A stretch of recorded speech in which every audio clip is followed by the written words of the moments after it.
एक व्यक्ति अपने घर के अंदर काफी ज्यादा उदास बैठा हुआ था। शाम का समय था और अंधेरा होने वाला था। तभी अचानक से उसके दरवाजे पर दस्तक होती है और जैसे ही वो व्यक्ति जाकर दरवाजा खोलता है तो सामने एक बुजुर्ग चाचा खड़ा हुआ था, जिसे वो अच्छी तरह से जाना पहचाना करता था। उसके साथ में एक जवान महिला और एक बच्चा था, जिसकी उम्र 4 साल रही होगी। ये देखकर वो व्यक्ति, जिसका नाम अरुण था, हैरानी में पूछ बैठा, हाँ चाचा, कहिए आपको क्या काम है। चाचा, जिनका नाम रामनाथ था, धीरे से बोले, बेटा, ये महिला बेसहारा है। ये आज रात मेरी दुकान पर रुकने की बात कह रही थी, लेकिन वहां सुरक्षित नहीं है। सोचा इसे तुम्हारे यहाँ छोड़ दूं। यहाँ ये आराम से रात गुजार लेगी और सुबह अपने बच्चे को लेकर चली जाएगी। अरुण ये सुनकर घबरा गया। बोला, चाचा, मैं अकेला आदमी हूँ। अगर लोग जान गए तो तरह तरह की बातें बनाएंगे। रामनाथ चाचा ने समझाया, बेटा, मजबूरी बड़ी चीज होती है। किसी का सहारा बनना ही इंसानियत है। तू चिंता मत कर, ये महिला सुबह चली जाएगी। चाचा की बात मानकर अरुण ने महिला और उसके बच्चे को घर के अंदर बुला लिया। उसने उन्हें एक कमरे की ओर इशारा किया और कहा, तुम यहाँ आराम से रह सकते हो, किसी चीज की चिंता मत करना। अरुण की आंखों में भी अकेलापन की परछाई थी और उस महिला के चेहरे पर भी बेबसी झलक रही थी। यही पल आगे चलकर दोनों की जिंदगी बदलने वाला था। रात धीरे धीरे गहराने लगी थी। बाहर सन्नाटा था और हवा में अजीब सी खामोशी तैर रही थी। अरुण अपने कमरे की ओर बढ़ ही रहा था कि अचानक उसके मन में एक ख्याल आया, शायद महिला और उसका बच्चा भूखे होंगे। आखिर ये लोग शाम से ही थके हारे यहाँ आकर बैठे हैं। ये सोचकर वो वापस किचन की ओर गया। उसके पास थोड़ी सी भैंस का दूध बचा हुआ था। उसने वहीं दूध गर्म किया और 2 कप चाय बना ली। जब चाय तैयार हो गई तो उसने कप एक ट्रे में रखे और धीरे धीरे उस कमरे की ओर बढ़ा जहां महिला और उसका छोटा बेटा बैठे थे। दरवाजा हल्का सा खुला था।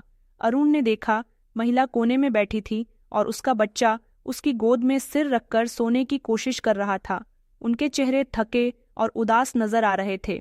अरुण ने दरवाजे पर दस्तक दी और मुस्कुराकर बोला, देखो, डरने की कोई जरूरत नहीं है।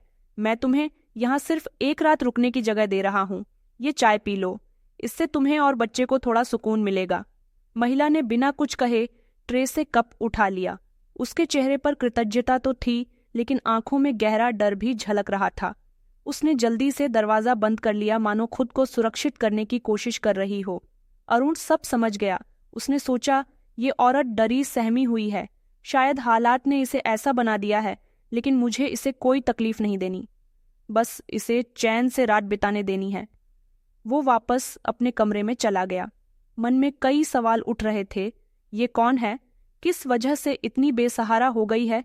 और ये बच्चा, इसका क्या कसूर है? लेकिन उसने निश्चय किया कि वो कोई सवाल नहीं करेगा। रात गुजर गई। अगली सुबह जब अरुण की नींद खुली तो उसका मन दंग रह गया। घर का नज़ारा बदला बदला लग रहा था। महीनों से जिस घर में धूल जमी थी वो अब चमचमा रहा था।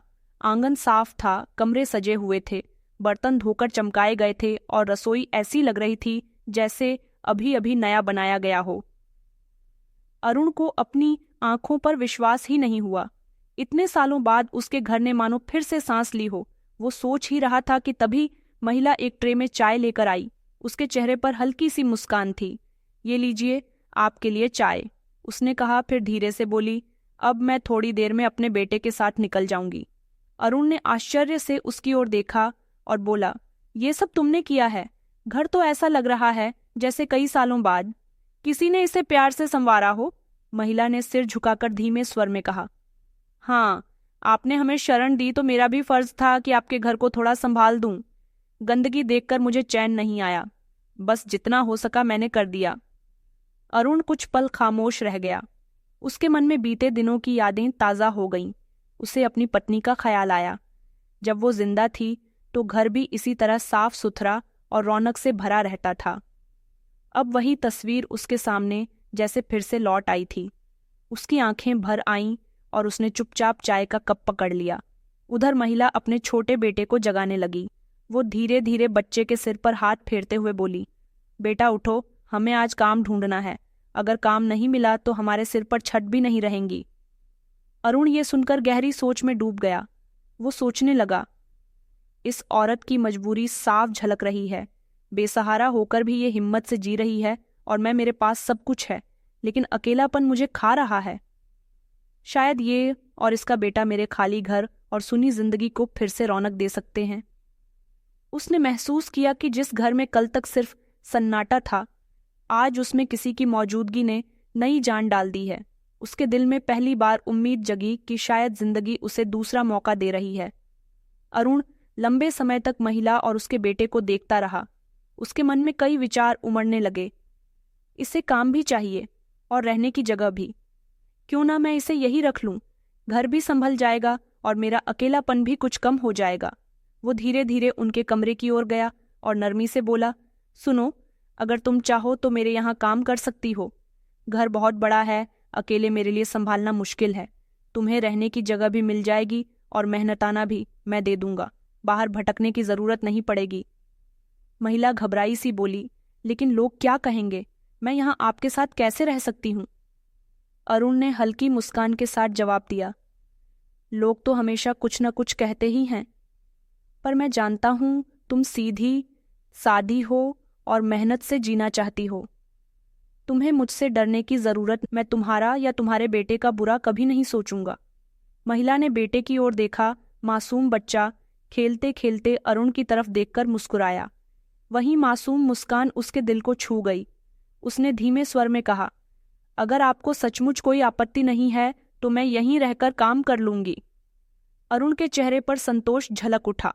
उसने तुरंत कहा, ठीक है, अब से तुम यहाँ रहो, ये घर अब तुम्हारा भी है। धीरे धीरे दिन बीतने लगे।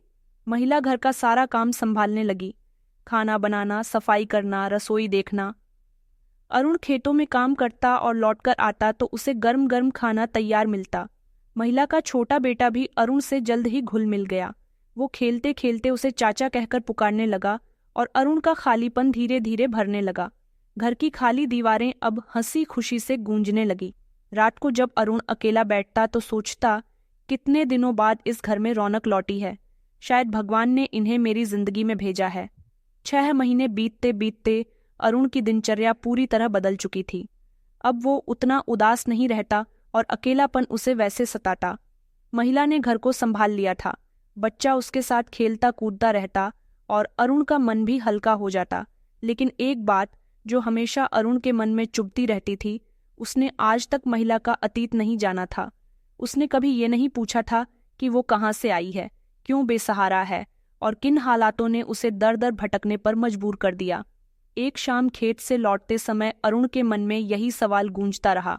वो घर पहुंचा और दरवाजे पर ही ठिठक गया। अंदर से बच्चे की हंसी सुनाई दे रही थी और महिला रसोई में व्यस्त थी, लेकिन अरुण के मन में विचार उमड़ रहे थे। क्या मुझे इसे पूछना चाहिए? आखिर इसकी कहानी जानना जरूरी है ये, और इसका बच्चा मेरे साथ है। पर इनकी जिंदगी की सच्चाई क्या है? उसके मन ने धीरे से कहा, हाँ, अब समय आ गया है, मुझे इसकी मजबूरियों के बारे में जानना ही होगा।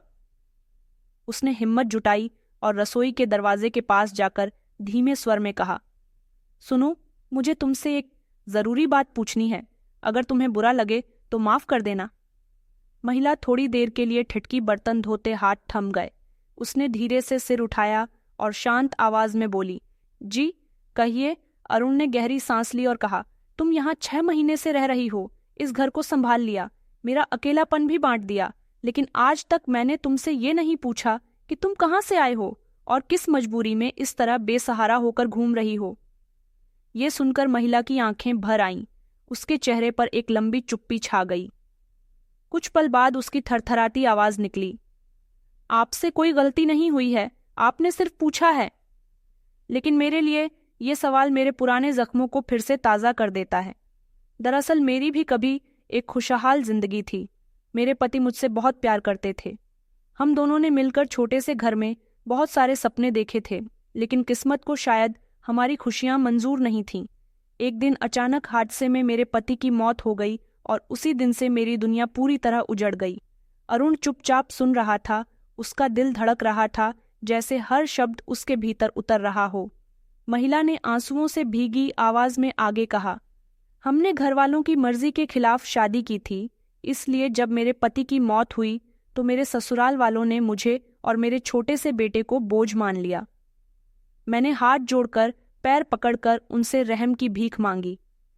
मैं कहती रही, भले मुझे मत रखो, लेकिन इस बच्चे पर तो दया करो। ये आपके बेटे का खून है। लेकिन किसी का दिल नहीं पसीजा। उन्होंने हमें घर से धक्के देकर निकाल दिया। उस दिन मैं टूट गई थी। मुझे और मेरे 4 साल के बेटे को दर दर की ठोकरें खाने के लिए छोड़ दिया गया। तब से मैं यहाँ वहाँ भटक रही हूँ और उसी भटकाव में उस रात आपके चाचा की दुकान पर पहुँच गई थी। उसकी आंखों से आंसू लगातार बह रहे थे। हर आंसू उसके दर्द की गवाही दे रहा था। अरुण का दिल भी भर आया। उसकी अपनी आंखें भीग गईं।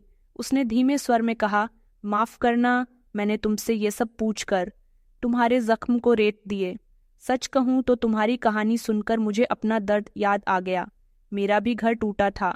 मैं भी अकेला पड़ गया था। मैं भी उस खालीपन और टूटन को अच्छी तरह समझ सकता हूँ।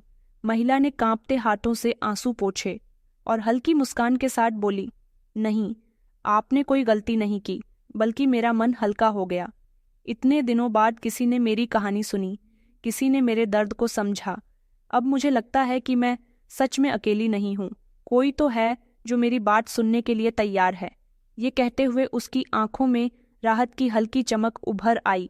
उस दिन से अरुण का दिल महिला की ओर और भी झुक गया। उसे लगा हम दोनों की तकलीफें एक जैसी हैं। उसने भी अपना सब कुछ खोया है और मैंने भी। शायद हम दोनों ही एक दूसरे के सहारे बन सकते हैं। शायद यही वजह है कि भगवान ने इसे मेरी जिंदगी में भेजा। अरुण के दिल की गहराइयों में कहीं एक नई उम्मीद का दीप जल उठा। उस महिला की मजबूरी और हिम्मत, उसके आंसू और मुस्कान, सबने मिलकर अरुण के भीतर दबे हुए इंसान को फिर से जगा दिया। अब उसे लगता था कि अकेलापन शायद धीरे धीरे दूर हो सकता है अगर ये रिश्ता आगे बढ़े। दिन यूं ही बीतते गए। महिला और उसका बेटा अरुण की जिंदगी का हिस्सा बन चुके थे, लेकिन गांव में कानाफूसी शुरू हो गई थी। लोग कहते, एक जवान औरत अकेले आदमी के घर में रह रही है, ये ठीक नहीं है। धीरे धीरे बातें बढ़ीं और एक दिन सुबह सुबह गांव के कुछ बड़े बुजुर्ग अरुण के घर आ धमके।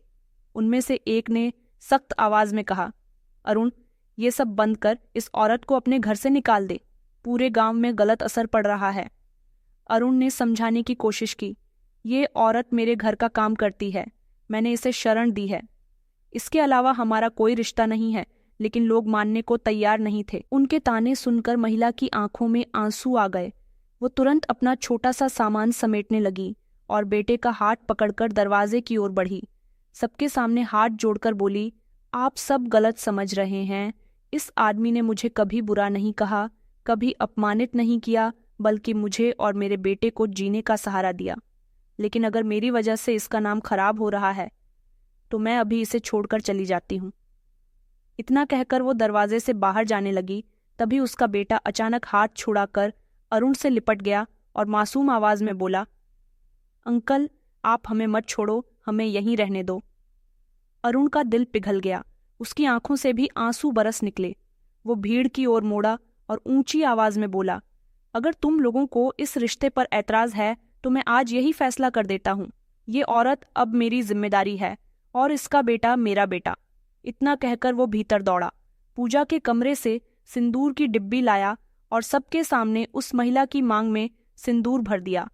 आज से ये मेरी पत्नी है, अब कोई इसे बेसहारा कहने की हिम्मत मत करे। गांव वाले चुप हो गए, सबके सिर झुक गए, लेकिन महिला की आंखें छलक पड़ीं। वो कांपते स्वर में बोली, आपने मुझे इज्जत दी, एक नया जीवन दिया, मैं इसे कभी नहीं भूलूंगी।